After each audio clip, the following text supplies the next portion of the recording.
नमस्कार, super prime time में आपका स्वागत है। आपके साथ मैं हूं Sumera Khan. Super prime time में हम आपको दिखाएंगे देश दुनिया की हर बड़ी और अहम खबर, वर्ल्ड एक्सक्लूसिव और explosive news stories, world breaking news और वॉर ब्रेकिंग न्यूज सीधे युद्ध के मैदान से। तो शुरुआत सुपर प्राइम टाइम की वॉर ब्रेकिंग न्यूज के साथ। यूक्रेन के नीप्रो पर रूस ने बड़ा हमला किया है। रूसी सेना ने एक साथ किए हैं 45 ड्रोन हमले। यूक्रेन का 40 ड्रोन नाकाम करने का दावा भी सामने आया है। यूक्रेनी सैन्य चौकियों पर गिरे हैं 5 ड्रोन। 48 घंटे से जारी रूस की बारूदी वर्षा भी देखने को मिली है।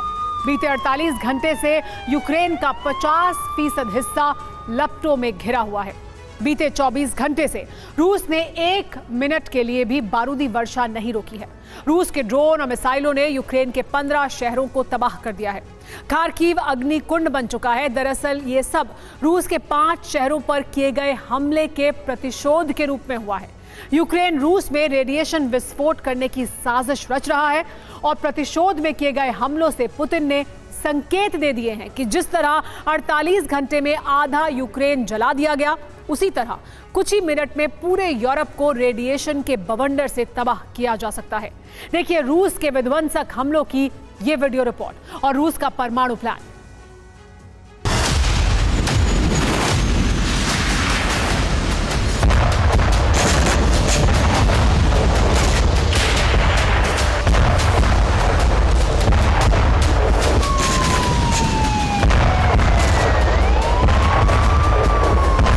धधक उठा।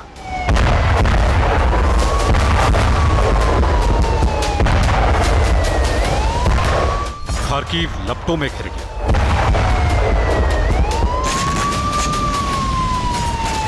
डोनेस्क, ज़ैपोरिज़िया, सूमी और लीमन सहित यूक्रेन के 15 से ज्यादा शहरों का परिचय पत्र यही आग की लपटें हैं, यही धमाके हैं।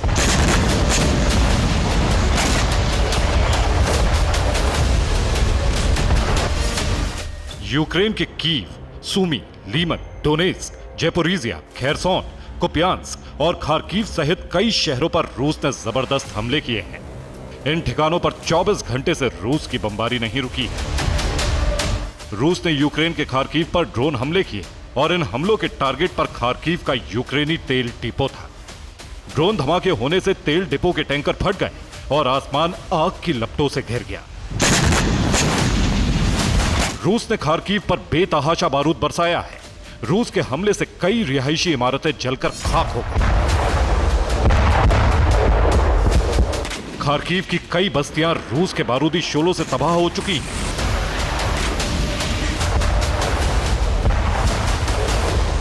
खार्किव हमले में सबसे ज्यादा नुकसान हुआ है। रूस के ड्रोन हमले से तेल टैंकर में बड़ा विस्फोट हुआ और जहां जहां तक तेल बिखरा, उतना इलाका आग की लपटों से घिर गया।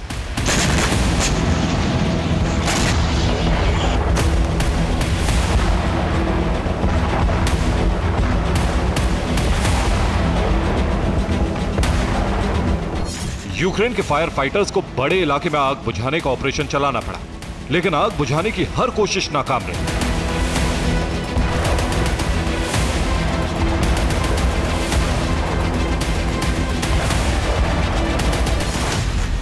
रूस के विनाशक हमलों के चलते खार्किव का बड़ा इलाका खाली कराना पड़ा है। खार्किव के कई रिहायशी इलाके जलकर खाक हो चुके हैं। लोग बर्फबारी के बीच सड़क पर रहने को मजबूर हैं।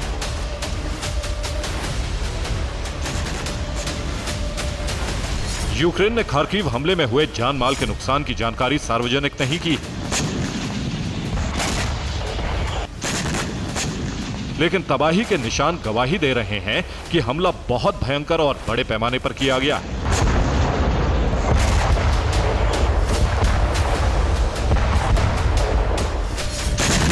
खार्किव में 24 घंटे से ज्यादा वक्त से आग बुझाने का काम और रेस्क्यू ऑपरेशन जारी है।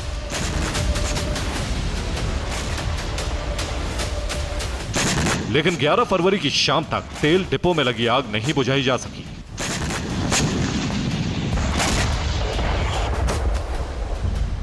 खार्किव का बड़ा इलाका अभी भी धधक रहा है। आग में जलकर खाक हो चुके मकानों में रेस्क्यू ऑपरेशन जारी है।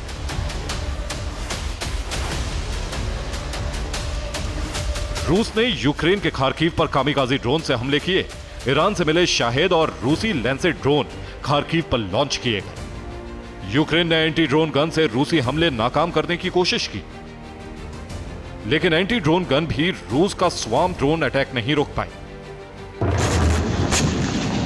रूस की ड्रोन और मिसाइल फोर्सेस ने खार्किव सहित कई शहरों को निशाना बनाया है। बीते 24 घंटे में यूक्रेन को जबरदस्त नुकसान उठाना पड़ा है। रूस ने बीते 24 घंटे में यूक्रेन पर 31 गाइडेड मिसाइल और बम हमले किए हैं। रूस के हमलों से खेरसॉन में यूक्रेन के 245 सैनिक मारे गए हैं। रूस की बारूदी वर्षा से यूक्रेन के 2 S-300 डिफेंस सिस्टम नष्ट हुए हैं। फैब 500 गाइडेड बॉम्ब से यूक्रेन का एक ड्रोन गोदाम तबाह कर दिया गया है। कुपियांस्क क्षेत्र में ताबड़तोड़ बमबारी करके रूस ने यूक्रेन के 125 सैनिक मार गिराए हैं। इसी बीच यूक्रेन के 36 ड्रोन हमले भी नाकाम करने का दावा किया गया है। रूसी रक्षा मंत्रालय के मुताबिक यूक्रेन का एक MiG-29 नष्ट कर दिया गया है। इसके साथ साथ यूक्रेन का एक Su-25 भी एयर डिफेंस मिसाइल से खाक कर दिया गया। यूक्रेन के क्रास्नी लीमन में 14 ड्रोन हमले नाकाम कर दिए गए हैं। रूस ने ज़पोरिज़िया में कई MLRS सिस्टम तबाह करने का दावा किया है। रूस ने कहा है कि 24 घंटे में यूक्रेन के 30 सैन्य वाहन नष्ट किए गए हैं।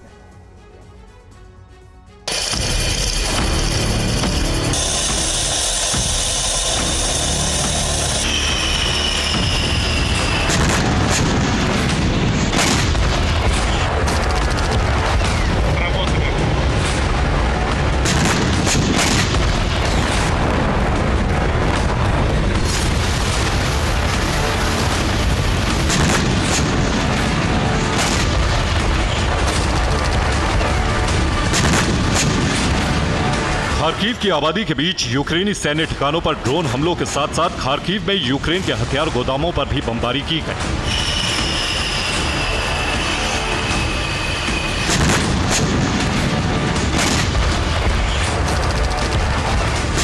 ये यूक्रेन के खार्किव जिले के ओक्रीमोवका और मलाया वोलिशिया की तस्वीरें हैं।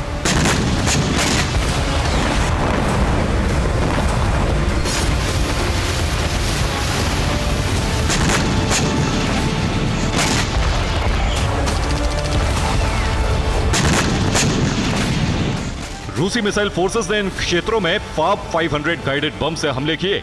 इन हमलों में यूक्रेन के हथियार और ड्रोन गोदाम तबाह कर दिए गए।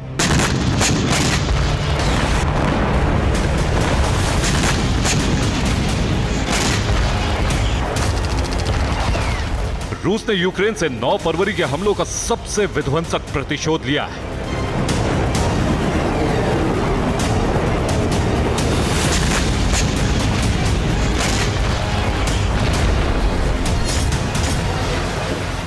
दरअसल पूर्व सेना प्रमुख जालूजनी को हटाने के बाद जेलेंस्की ने अपने भरोसेमंद एलेक्जेंडर साइरस्की को यूक्रेन का नया सेनाध्यक्ष बनाया है। नए जनरल ने प्रतिबद्धता दिखाने के लिए 9 फरवरी को रूस के 5 शहरों पर हमले किए।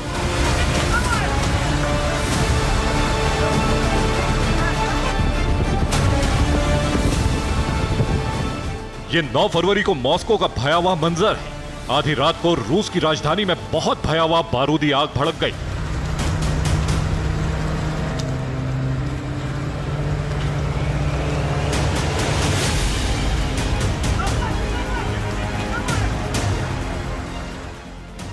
पुतिन के गृहनगर सेंट पीटर्सबर्ग में भी एक के बाद एक कई धमाके किए गए।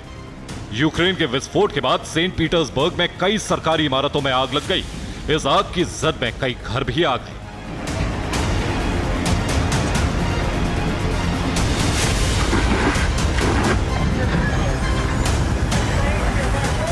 रूस के क्रास्नोदार शहर की ऑयल रिफाइनरी और गैस पाइपलाइन पर हमला किया गया।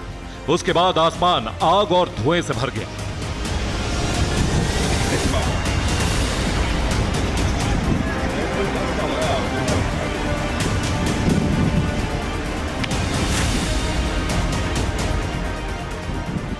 जिस वक्त सेंट पीटर्सबर्ग में हमला हुआ उसी वक्त रूस का बेलगोरोद भी दहल गया। यूक्रेनी सेना ने यहां 1 दर्जन से ज्यादा ड्रोन दागे। कई ड्रोन अपने टारगेट को हिट करने में कामयाब रहे।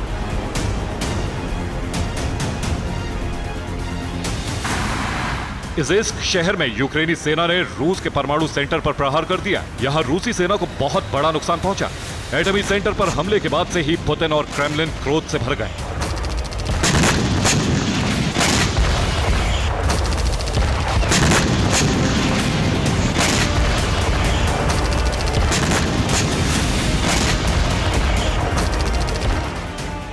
इन्हीं 5 शहरों का प्रतिशोध 15 शहरों पर हमले करके लिया गया है।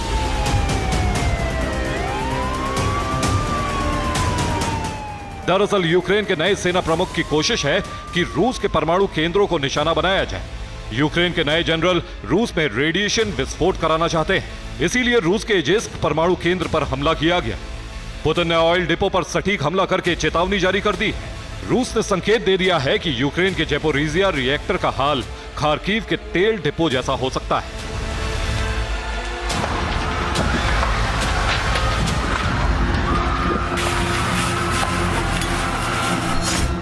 अगर ज़ैपोरिज़िया पर रूस ने खार्किव जैसा हमला किया तो यूरोप में परमाणु महाविनाश शुरू हो जाएगा।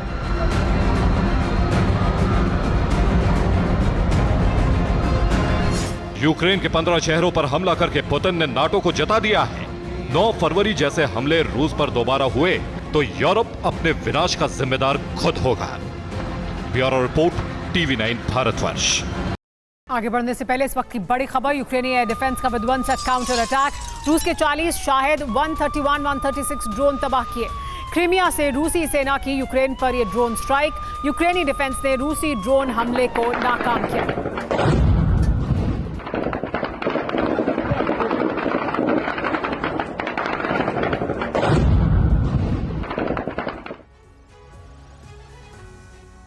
पुतिन सेना यूक्रेन से जिस तरह का प्रतिशोध ले रही है, यूक्रेनी धरती पर जिस तरह से विस्फोट कर रही है, उससे तीसरे विश्व युद्ध का खतरा बढ़ गया है। रूस के हमले से भड़के बाइडेन ने अपनी सेना का वॉर रेडी रहने के लिए कह दिया है। इतना ही नहीं, अमेरिकी एयरफोर्स बॉम्बर से परमाणु हमला करने की प्रैक्टिस भी कर रही है। अमेरिका ने कदम तब उठाया है जब नेटो की सीक्रेट रिपोर्ट से यह जानकारी सामने आई है कि पुतिन सेना अमेरिका से युद्ध लड़ने की तैयारी कर चुकी है।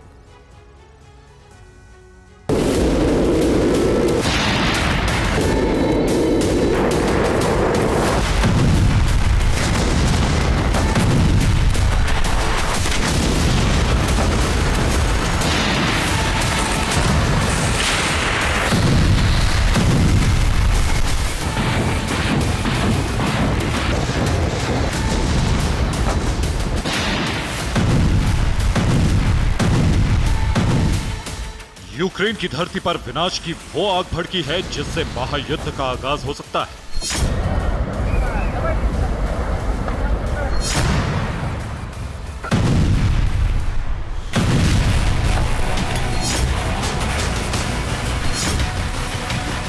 यूक्रेन को पुतिन सेना ने जिस तरह का दंड दिया है, उससे महाजंग आरंभ हो सकती है।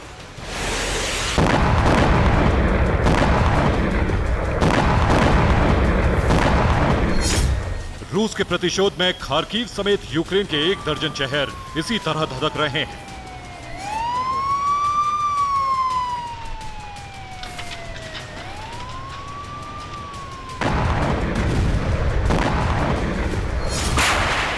यूक्रेन के मिलिट्री बेस, हथियार फैक्ट्री, पावर, वाटर और गैस स्टेशन जल रहे हैं।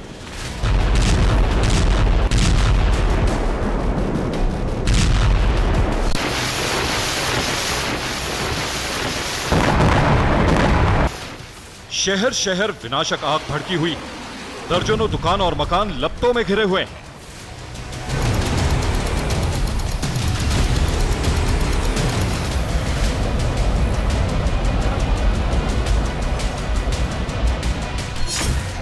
पुतिन का यह वो प्रतिकार है जिससे कीव से लेकर वॉशिंगटन तक हाहाकार मचा हुआ है। रूस के इस हमले से सिर्फ यूक्रेन ही नहीं, अमेरिका और ब्रिटेन भी गुस्से से भर गए हैं। यूक्रेनी राष्ट्रपति ज़ेलेंस्की ने ऐलान किया है कि खार्किव हमले का ऐसा बदला लिया जाएगा कि रूस उसे कभी नहीं भूल पाएगा।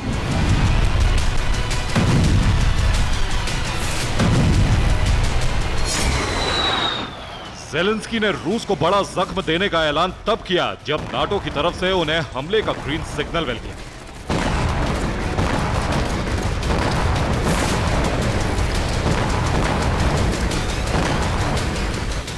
यूक्रेनी सेना को बहुत जल्द F-16 फाइटर जेट मिलने वाले हैं। यूरोप में यूक्रेनी पायलट F-16 उड़ाने की ट्रेनिंग ले रहे हैं।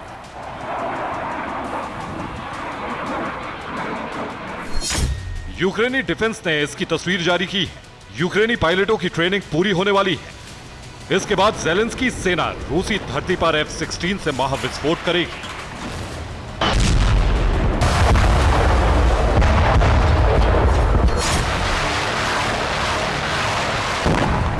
पुतिन ने पहले ही ऐलान कर दिया था कि अगर यूक्रेन को F-16 मिले तो फिर तीसरा विश्व युद्ध तय है। अब जबकि यूक्रेन को F-16 मिलने वाले हैं तो रूस ने भी इससे निपटने के लिए अपनी रणनीति तैयार कर ली है। क्रेमलिन के आदेश के बाद रूस ने एंटी एयरक्राफ्ट मिसाइलों का प्रोडक्शन बढ़ा दिया है। इन्हीं मिसाइलों से रूसी सेना यूक्रेन को मिलने जा रहे अमेरिकी F-16 को तबाह करेंगे।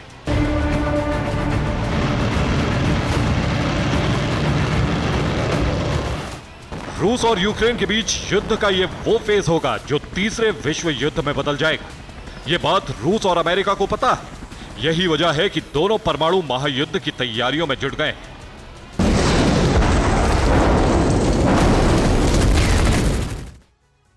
रूस और नेटो दोनों विश्व युद्ध की तैयारी कर चुके हैं। रूस चीन और ईरान के साथ मिलकर ड्रिल करने वाला है, तो नेटो अब तक का सबसे बड़ा युद्धाभ्यास कर रहा है। रूस के युद्धाभ्यास में रूस समेत 3 देश और 16 वॉरशिप शामिल हैं, तो नेटो की ड्रिल में 31 देश और 50 वॉरशिप शामिल हैं। रूस के युद्धाभ्यास में 6000 सैनिक हैं, तो नेटो की एक्सरसाइज में 50,000 सैनिक शामिल हो रहे हैं। पुतिन सेना ने अलास्का में बड़ी तैनाती कर दी है। इसके जवाब में अमेरिका B-21 बॉम्बर से अभ्यास कर रहा है। पुतिन ने अलास्का में अपने परमाणु सेंटर को एक्टिवेट कर दिया है। वहीं अमेरिका के अभ्यास में B-52 बॉम्बर भी शामिल है। रूस ने अलास्का में फाइटर जेट और बॉम्बर भेज दिए हैं, तो अमेरिका परमाणु हमले की प्रैक्टिस कर रहा है। इतना ही नहीं, रूस ने घातक मिसाइलों की प्रोडक्शन तेज कर दी है, तो नेटो रूसी सीमा से लगते नेटो देशों में 600 बंकर बना रहा है। पुतिन नेटो के खिलाफ गुट बना चुके हैं, तो नेटो रूसी सीमा के पास सैनिक और हथियारों की तैनाती कर रहा है। पुतिन गुट में जिनपिंग, किम, रईसी शामिल हैं। वहीं नेटो रूस को चारों तरफ से घेर रहा है।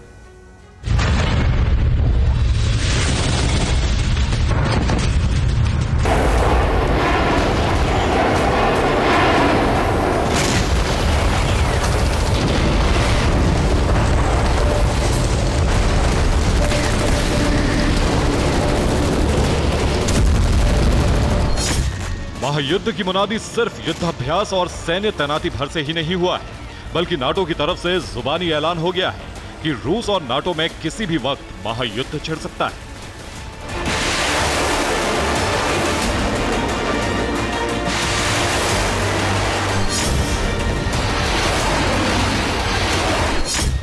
नाटो चीफ ने घोषणा की है कि रूस और नाटो के बीच दशकों तक चलने वाला युद्ध शुरू हो सकता है। कुछ ऐसा ही ऐलान जर्मनी ने भी किया है।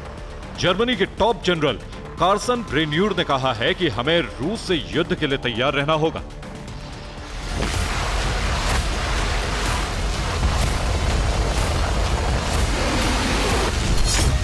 इसी ऐलान के बाद नाटो ने रूस की घेराबंदी शुरू कर दी।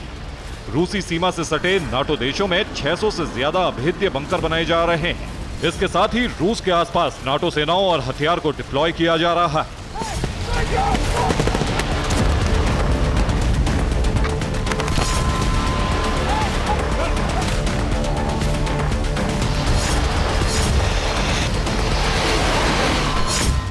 इस बात से पुतिन और उनकी सेना भड़क गई। हाल ही में टकर कार्लसन को दिए इंटरव्यू में पुतिन ने ऐलान किया है कि रूसी सेना पश्चिमी देशों से टकराने के लिए तैयार है। अगर तीसरा विश्व युद्ध शुरू हुआ तो नाटो का वजूद मिट जाएगा। जाहिर है अमेरिका और रूस दोनों के इरादे बहुत ही खतरनाक हैं। पुतिन यूक्रेन को सर्दी में ही मिटा देना चाहते हैं। रूस के हमले इसी बात का ऐलान कर रहे हैं। इस बात से न सिर्फ अमेरिका बल्कि नाटो देश भड़के हुए हैं।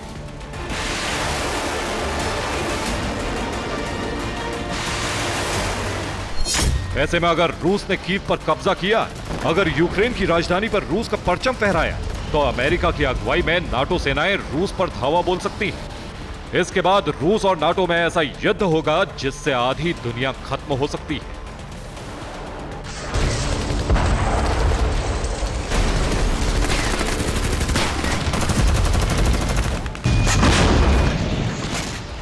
Bureau report, TV9 Bharatvarsh. आगे बढ़ने से पहले इस वक्त की बड़ी खबर, अवदिव्का में भी यूक्रेनी डिफेंस ने पलटवार किया है। रूसी सेना पर गाइडेड बॉम्ब से हमला किया गया। यूक्रेन के हमले में कई रूसी सैनिकों की मौत हो गई है। यूक्रेनी 110वीं ब्रिगेड का अवदिव्का में अटैक।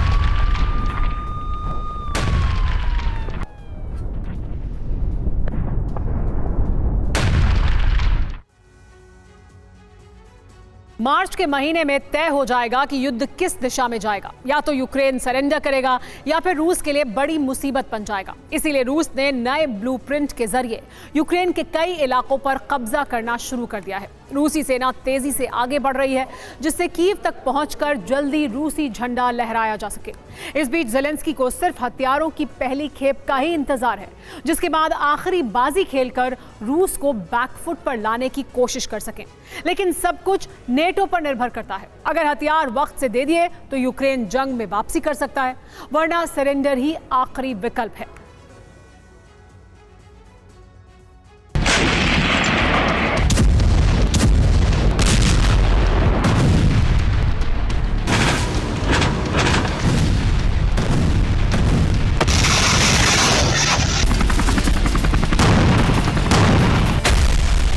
मिडिल ईस्ट में फंसे अमेरिका से मदद की उम्मीद करीब करीब खत्म हो चुकी है।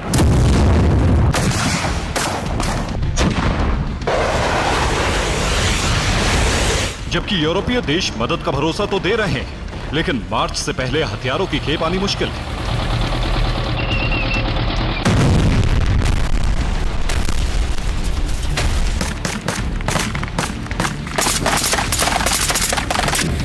अब सवाल उठ रहा है, क्या यूक्रेन मार्च तक युद्ध में टिक पाएगा? क्या यूक्रेन के पास अगले 1 महीने के हथियार हैं?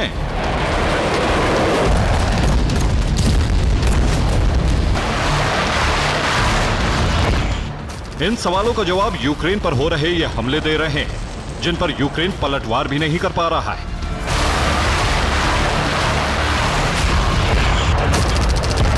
हालात ऐसे हो गए हैं कि यूक्रेन के कई किलोमीटर के रास्ते पर रूसी सैनिक कब्जा जमाते जा रहे हैं। यूक्रेनी सेना का सब्र टूट रहा है। बिना हथियार वो जंग नहीं लड़ पा रहे हैं। ऐसे हालात में यूक्रेनी सेना के अंदर भगदड़ जैसी स्थिति पैदा हो सकती है।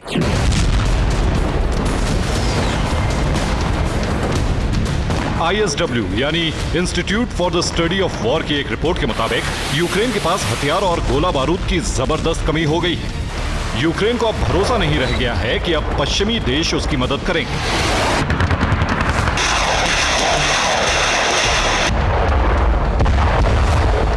जाहिर है यूक्रेन ऐसे में बड़े संकट में घिर चुका है। पहला संकट है रूस के ताबड़तोड़ हमले, दूसरा संकट है कई इलाकों पर रूस का कब्जा, तीसरा संकट है हथियारों की भारी कमी, चौथा संकट है यूक्रेन के पास सैनिकों की कमी, पांचवा संकट है एयर डिफेंस सिस्टम नष्ट हो चुके हैं, छठा संकट है सेना में भ्रष्टाचार, हथियार घोटाला, सातवां संकट है रूस के ड्रोन हमले।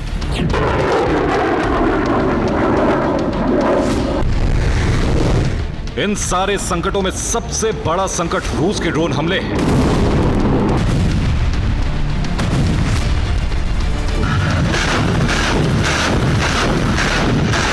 इस बारे में यूक्रेन के पूर्व सेनाध्यक्ष जालुजनी ने कहा है, यूक्रेन के लिए सबसे बड़ी मुसीबत रूस का ड्रोन हमला है। यूक्रेन ड्रोन के हमलों को रोक नहीं पा रहा है।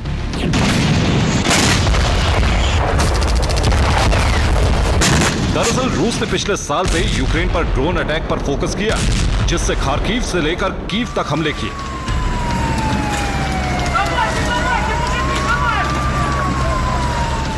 इसके पीछे की वजह है, रूस ने ऐसे ड्रोन तैयार किए हैं जो कम कीमत के होते हैं, लेकिन मारक क्षमता के हिसाब से ज्यादा विध्वंसक होते हैं। रूस जो ड्रोन दागता है उसकी कीमत करीब 19 लाख रुपए पड़ती है, लेकिन उसे इंटरसेप्ट करने के लिए यूक्रेन को 30 करोड़ की मिसाइल फायर करनी पड़ती है। यानी रूस एक बार में दर्जनों ड्रोन हमले के लिए भेजता है। ऐसे में यूक्रेन अगर ड्रोन को मारेगा तो उसे कहीं ज्यादा पैसा मिसाइल पर खर्च करना पड़ रहा है। यही वजह है कि एयर डिफेंस सिस्टम ड्रोन हमले में इतने इस्तेमाल हुए कि वो अब इस्तेमाल लायक नहीं बचे हैं। वैसे भी यूक्रेन के पास अब मिसाइल की खेप भी नहीं है।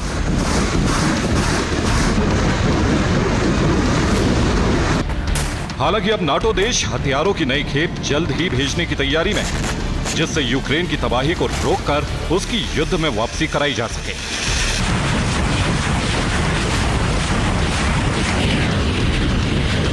एक मिलियन आर्टिलरी शेल्स देने में यूरोपीय देशों को मार्च तक वक्त लगेगा। इस बीच रूस ज़ैपोरिज़िया, बाखमुत और कुपियांस्क पर कब्जा कर सकता है, क्योंकि वो लुहांस्क से तेजी से आगे की तरफ बढ़ रहा है। ऐसे में यूक्रेन को सुरक्षा के लिए ज्यादा हथियार चाहिए। अमेरिकी सीनेट में 95 बिलियन इमरजेंसी पैकेज के लिए जल्द ही वोटिंग हो सकती है। अगर वोटिंग में फैसला होता है कि पैकेज दिया जाए, तो भी मदद इजराइल और यूक्रेन में बटेगी, जिसमें से ज्यादा हिस्सा इजराइल को जाएगा। यानी यूक्रेन को मदद मिल भी जाती है, वो रूस को रोकने में नाकाफी होगी।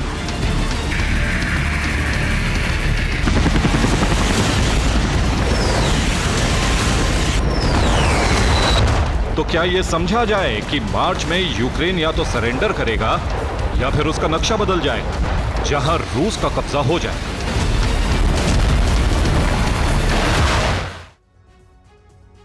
Institute for the study of war के मुताबिक रूस ने इस साल में अब तक यूक्रेन के कई इलाकों पर कब्जा कर लिया है। 9 फरवरी दोपहर 3 बजे तक रूसी सेना कुपियांस्क तक जा पहुंची है, जहां यूक्रेनी सेना से भीषण जंग चल रही है। इसी तरह तोर्स्के में रूसी सेना ने यूक्रेनी सैनिकों को खदेड़ दिया है, जबकि सिवर्स्क में यूक्रेनी पोस्ट पर कब्जा कर लिया है। बाखमुत में उन इलाकों पर फिर से रूसी सेना का कब्जा हो गया है, जहां यूक्रेनी फोर्स डेरा डालकर बैठी थी।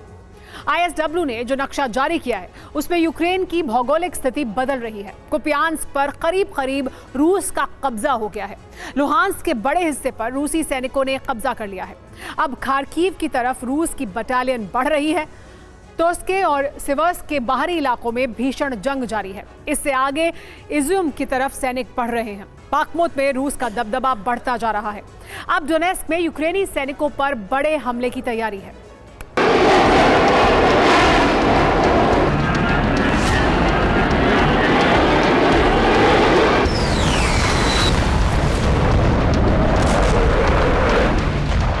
यूक्रेन को तबाह होने से अब सिर्फ नाटो ही बचा सकता है, क्योंकि अगर हथियार नहीं मिलेंगे तो यूक्रेन जंग नहीं लड़ सकता। यही वजह है कि यूक्रेन को मदद देने के लिए नाटो देशों में सहमति बनती जा रही है।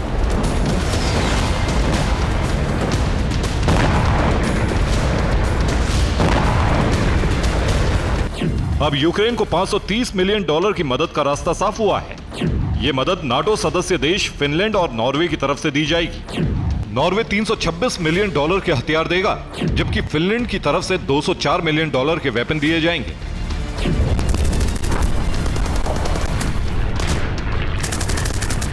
खास बात यह कि यूक्रेन की मदद के लिए लिथुआनिया, एस्टोनिया और लातविया जैसे छोटे देश भी सामने आए हैं।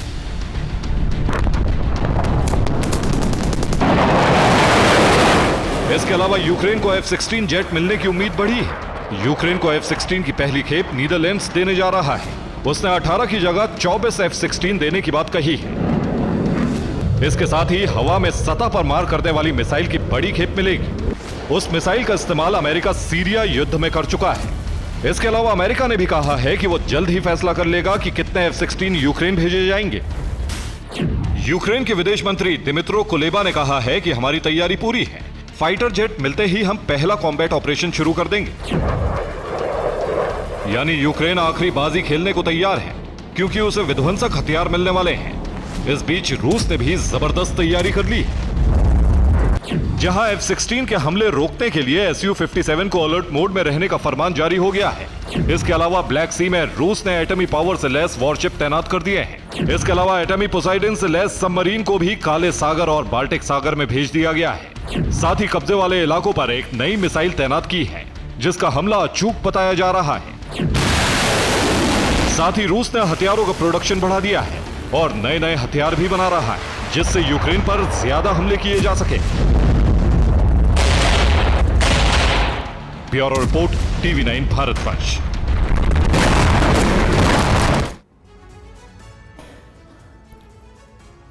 आगे बढ़ने से पहले इस वक्त की बड़ी खबर, यूक्रेन के मिकोलेव शहर पर रूस की ड्रोन स्ट्राइक। मिकोलेव के रिहायशी इलाकों को टारगेट किया गया। हमले में एक शख्स की मौत हुई और दर्जनों लोग घायल हुए। ड्रोन अटैक में कई मकानों को भारी नुकसान हुआ है।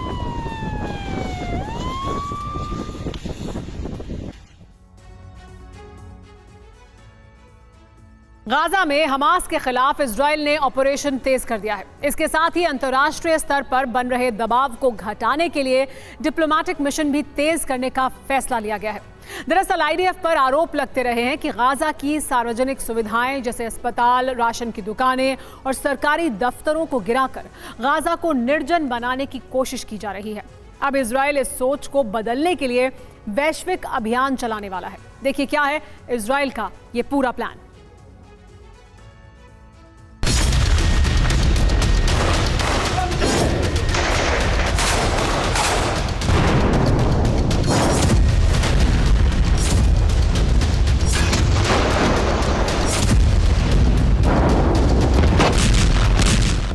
गाजा की एक इमारत गिरती है तो विश्व मंच पर यह इजराइल के खिलाफ बड़ा मुद्दा बनता है।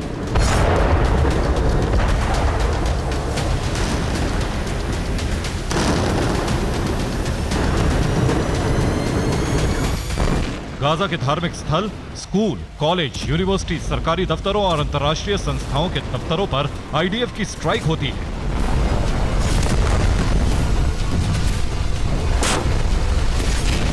तो इजराइल पर आरोप लगता है कि वो गाजा को एक ऐसा शहर बनाने पर तुला है जहां कोई नागरिक सुविधा ना बचे।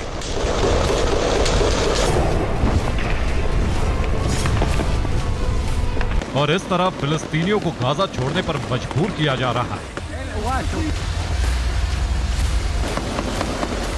इजराइल पर गाजा में युद्ध विराम लागू करने का दबाव बढ़ रहा है। यहां तक कि उसके सहयोगी देश भी ये कह रहे हैं कि हमास शक्तिहीन हो चुका है और अब युद्ध लड़ने का कोई फायदा नहीं।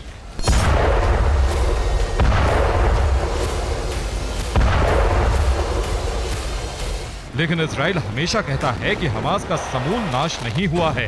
अभी भी गाजा में हमास के ऑपरेटिव सक्रिय हैं और महफूज ठिकाने भी हैं।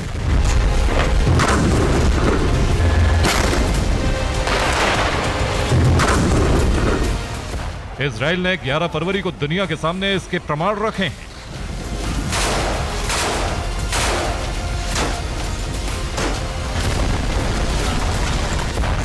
ये वीडियो आईडीएफ ने जारी किया है। ये गाजा पट्टी में ऑपरेशन के दौरान शूट किया गया है। लाल रंग की पट्टी के भीतर दिख रही ये इमारत संयुक्त राष्ट्र राहत बचाव कार्य का हेडक्वार्टर है। यानी गाजा में पीड़ितों को राहत सामग्री पहुंचाने, इलाज मुहैया कराने का मिशन यहीं से चलता है।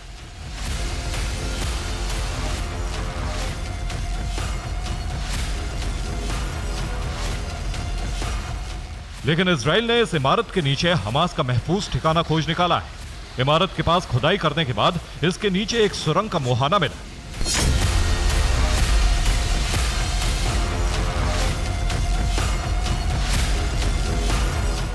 इस सुरंग के भीतर हमास लड़ाकों के ठिकाने मिले। सुरंग में वेंटिलेशन सिस्टम, बिजली की केबल, फोन की केबल और इंटरनेट के सर्वर सिस्टम भी मिले। इजराइल ने कहा है कि गाजा की सार्वजनिक सुविधाओं वाली इमारतें हमास का सबसे सुरक्षित ठिकाना है। इसीलिए अहम इमारतों पर ऑपरेशन किए जा रहे हैं।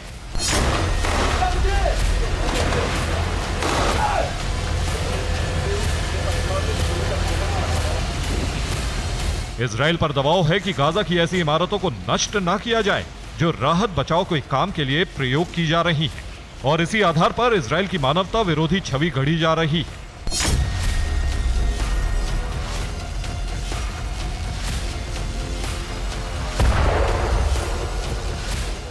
बेंजामिन सरकार ने फैसला लिया है कि अब इजराइल विरोधी अभियान के खिलाफ डिप्लोमेटिक ऑपरेशन चलाया जाएगा।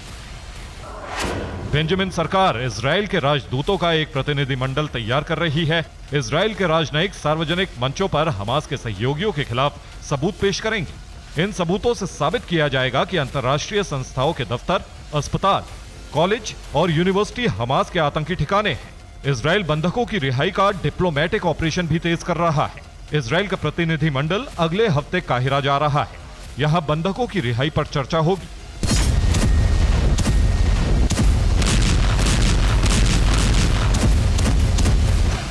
अगर इजराइल और हमास के बीच कुछ शर्तों पर समझौता होने के बाद बंधकों की रिहाई का रास्ता खुलता है तो गाजा युद्ध विराम हो सकता है, वरना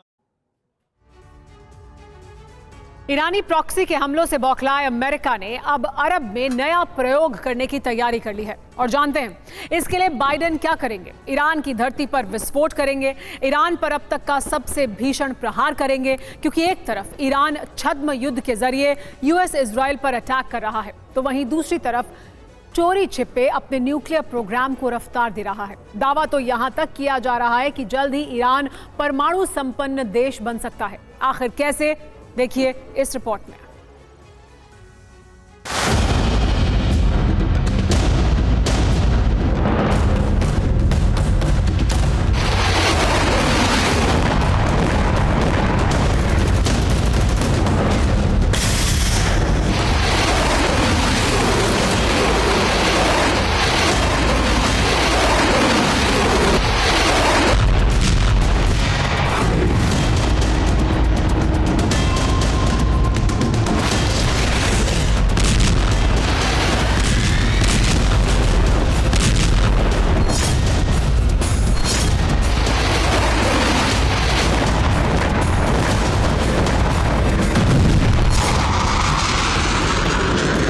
गाजा जंग की आग क्या पूरे अरब वर्ल्ड में तबाही मचा सकती है?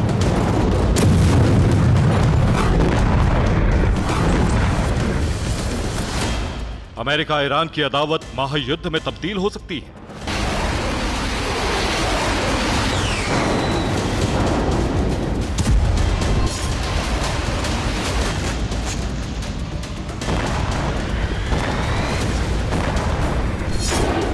क्या महाशक्ति के बारूदी ताप से ईरान राख होने वाला है?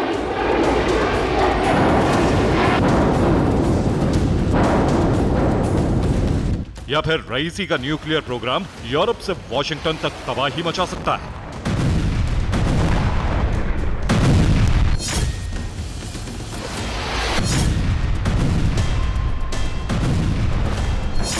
सवाल खड़ा हो रहा है कि आखिर ईरान अमेरिका के बीच जंग की आशंका क्यों जताई जा रही? क्यों अरब में एटमी कोहराम होने का डर बढ़ रहा है?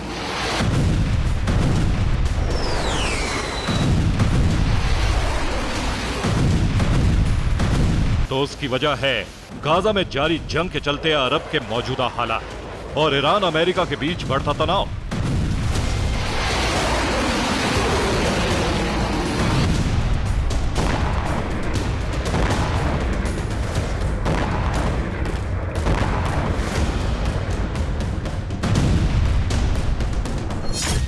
जी हां, रेड सी में हूती लड़ाकों का अमेरिकी युद्धपोतों पर हमला जारी है। सीरिया इराक में ईरानी प्रॉक्सी यूएस ठिकानों पर अटैक कर रहे हैं। प्रॉक्सी संगठनों को ईरान की तरफ से हथियारों की सप्लाई जारी है। हमास और लेबनान के हिजबुल्लाह संगठन को ईरान का समर्थन है।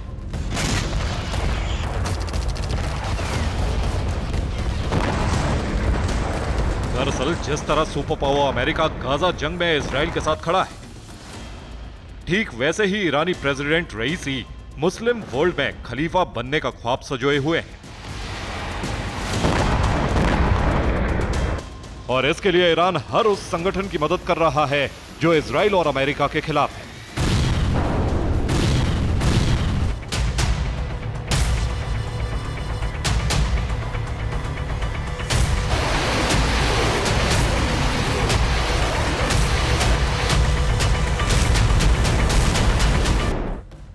बस फिर क्या, ईरान के इस रवैये से बाइडेन का पारा 7वें आसमान पर है।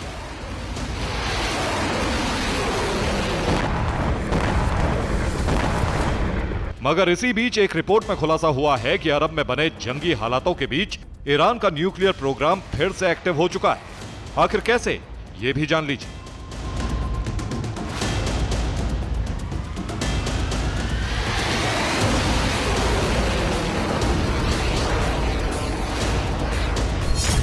दरअसल ईरान 20,000 मेगावाट का परमाणु प्लांट तैयार कर रहा है। परमाणु प्लांट की आड़ में ईरान का मकसद एटम बम बनाना है, क्योंकि ईरान के पास मौजूदा वक्त में पर्याप्त संवर्धित यूरेनियम है, जिससे प्लांट में 1 महीने के भीतर 6 एटम बम बनाए जा सकते हैं, जबकि अगले 5 महीनों में ईरान 12 न्यूक्लियर बम बना सकता है। ईरान की इसी न्यूक्लियर तैयारी ने अमेरिका की टेंशन बढ़ा दी है, क्योंकि एक तरफ ईरान ने पर्दे के पीछे अमेरिका और इजराइल के खिलाफ छद्म युद्ध छेड़ रखा है, जबकि दूसरी तरफ ईरान अपने परमाणु प्रोग्राम को पूरा करने की कगार पर है। यानी न्यूक्लियर पावर से लैस मुल्क जल्द ही बनने वाला है।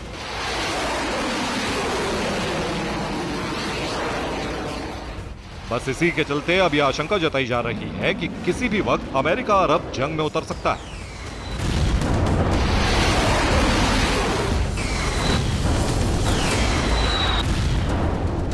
किसी भी वक्त बाइडन ईरान पर हमले का ऑर्डर दे सकते हैं और अगर अमेरिका ईरान में जंग का आगाज हुआ तो फिर पूरा अरब वर्ल्ड सुलगेगा।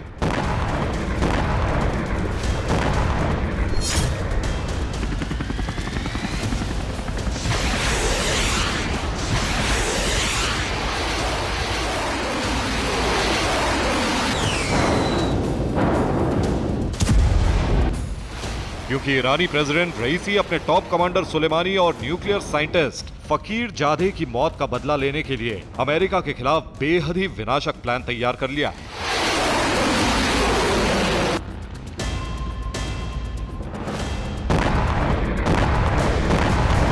और ऐसा भी मुमकिन है कि रईसी एटमी नुमाइश के लिए किसी भी वक्त परमाणु बम का टेस्ट भी कर सकते हैं। अगर ऐसा हुआ तो फिर खाड़ी में न्यूक्लियर बवंडर आना तय है।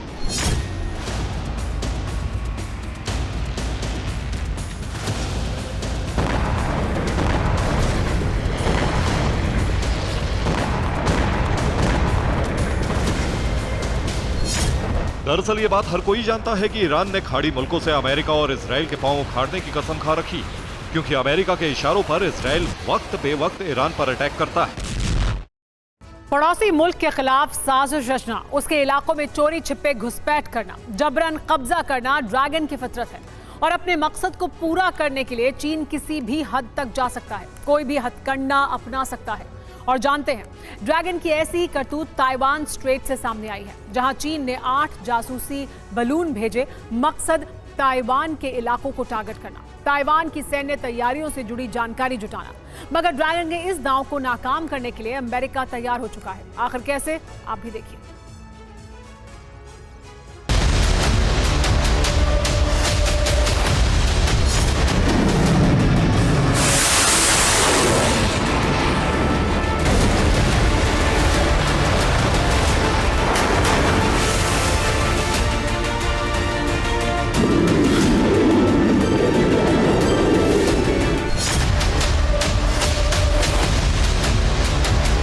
एक तरफ रूस यूक्रेन जंग,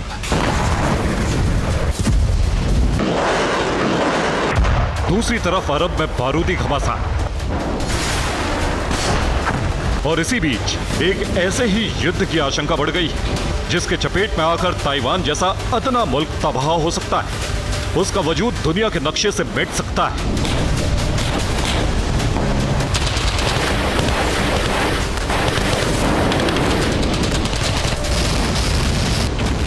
जी हां, दक्षिण चीन सागर में मौजूद ताइवान, जिसे हड़पने के लिए जिनपिंग वक्त बेवक्त खौफनाक साजिश तैयार करते रहते हैं। ताइवान पर हमले से लेकर टोटल कंट्रोल तक की प्लानिंग का ब्लूप्रिंट तैयार करते हैं।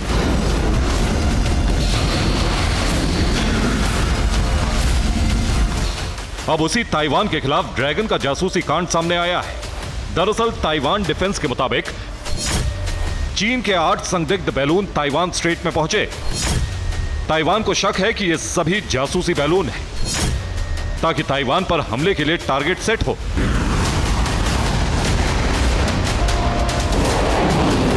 आपको बता दें कि ये कोई पहला मौका नहीं है जब ताइवान स्ट्रेट में चीन की तरफ से इस तरह की हरकत की गई। अक्सर ताइवान स्ट्रेट में जासूसी और निगरानी के लिए ड्रैगन ड्रोन, बैलून और लड़ाकू विमानों का इस्तेमाल करता है, और इस बार भी चीन की सीमा से उड़कर 8 जासूसी बैलून ताइवान स्ट्रेट में दाखिल हुए।